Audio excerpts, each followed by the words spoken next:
Ciao amici! Benvenuti in questo nuovo video! In questo video vi consiglierò 3 libri da leggere se state imparando l'italiano. Quindi, se siete interessati, guardate il video fino alla fine!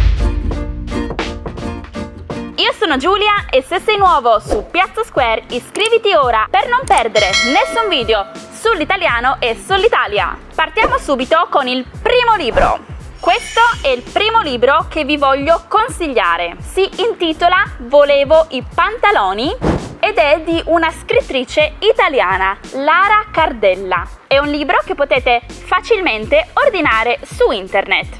La protagonista di questo libro è questa ragazza che si chiama Annetta, ha 18 anni ed è siciliana. Una ragazza apparentemente normale, ma in un mondo in cui tutte le sue coetanee sognano il principe azzurro, mentre lei ha dei sogni un po' controcorrente.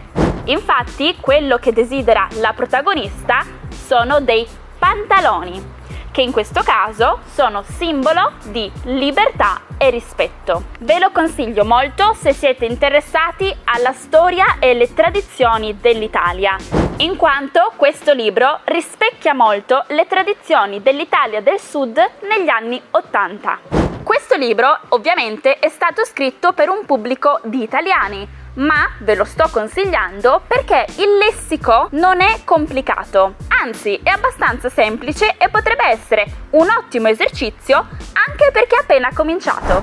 Il secondo libro che vi voglio consigliare si intitola E venne chiamata Due cuori. In questo caso non è un libro italiano, in quanto è stato scritto da una scrittrice statunitense, Marlo Morgan. Questo è un libro molto interessante e ricco di significato in quanto insegna ad apprezzare la natura. Questo libro è tratto da una storia vera e narra l'avventura di Marlo Morgan che per motivi di lavoro si trova a vivere in Australia. Ed è esattamente qui, in Australia, che la protagonista si trova ad avere a che fare con una tribù di aborigeni che nel corso di tutto il libro le faranno vivere un'esperienza davvero unica nel suo genere. Anche qui il lessico non è troppo complicato, quindi perfetto per chi ha un livello intermedio di italiano. Il terzo libro che vi voglio consigliare si chiama I leoni di Sicilia.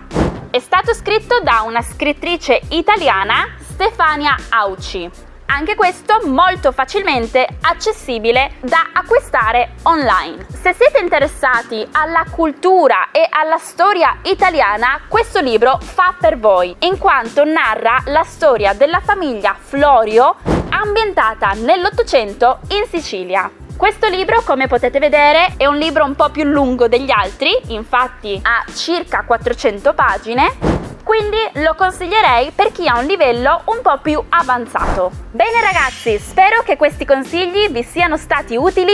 Fatemi sapere se avete già letto uno di questi libri o se avete intenzione di leggerli. Se volete seguirci anche sulla nostra pagina Instagram, abbiamo un sacco di contenuti per imparare l'italiano ogni giorno. E noi ci vediamo nel prossimo video. Ciao!